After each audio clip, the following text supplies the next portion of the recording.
What happened? He started getting angrier, saying how I was leaving him, and he did punch out a mirror and a taillight. On your car? Or on a different car. On someone else's car? Mm-hmm. What did he punch it out with? His hand. Really had. We did get him corralled into the car, into the back seat, and started driving away. And he kept yelling, saying that I couldn't leave him, and a couple of profanities. And then he threw his arm around my neck from behind my chair and started pulling tighter. And I was begging him to please let go because he was choking me. Now, after the Pittsburgh incident, when he choked you, where were you living? I was living in Morgantown. And what were you doing in Morgantown? Going to undergraduate school. Had you continued to socialize with the defendant after the Pittsburgh event? After that, I told him that we were done, that he needed help, but I couldn't be there anymore. And how did he respond to your telling him that you were done? He was angry. Did he begin communicating with you after you told him you were done? He called frequently, to the point where I was begging him to please stop calling at all hours of the night while I was trying to go to school and study. Standing there outside the door, and he did have a gun on his hip. And did you let him in? No. What did the defendant say to you as he was standing outside your door with a gun? He said, please let me in. He started off with, please, will you just let me in? I just want to talk. And then I kept telling him, no, he needed to go home. I don't want to talk. And then he kept on begging and said, you stupid, use the word, bitch, you're going to talk to me.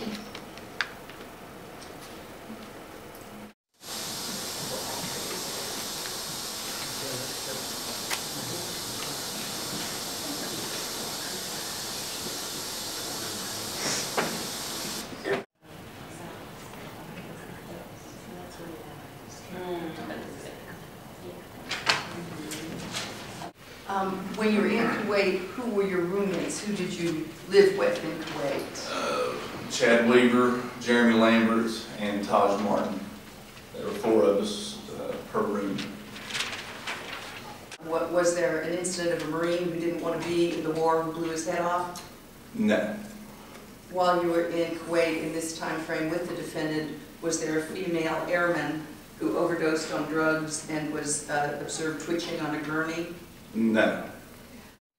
And were there Patriot missiles going off? No. Not from our location.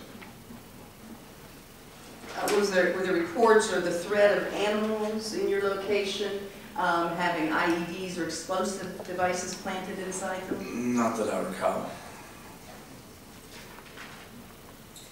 Is that right? Yes. How would you, from your observations, how, if at all, did the consumption of alcohol affect the defendant's behavior? Greatly.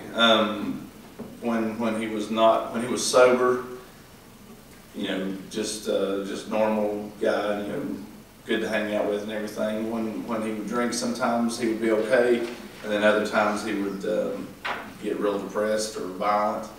And the night that he was in my driveway and fired the shots, myself and Chad Weaver were inside the house, and we hadn't been drinking because I remember we had to take him to the hospital later on. And we just heard him fire some shots. I can't remember exactly how many it was. And his car was parked real close to my front door to my house. And when we came out, he was sitting in the passenger side of his car with his feet outside the vehicle with the door propped open. And he had the gun then. And I can't remember if I took the gun from him and put it in the house or if he put it back up under his seat or what happened with it. But he didn't have the gun when we were talking to him. He didn't point the gun at any of us, but he was talking about killing himself.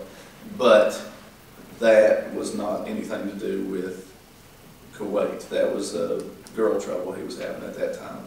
And he started drinking and started feeling suicidal.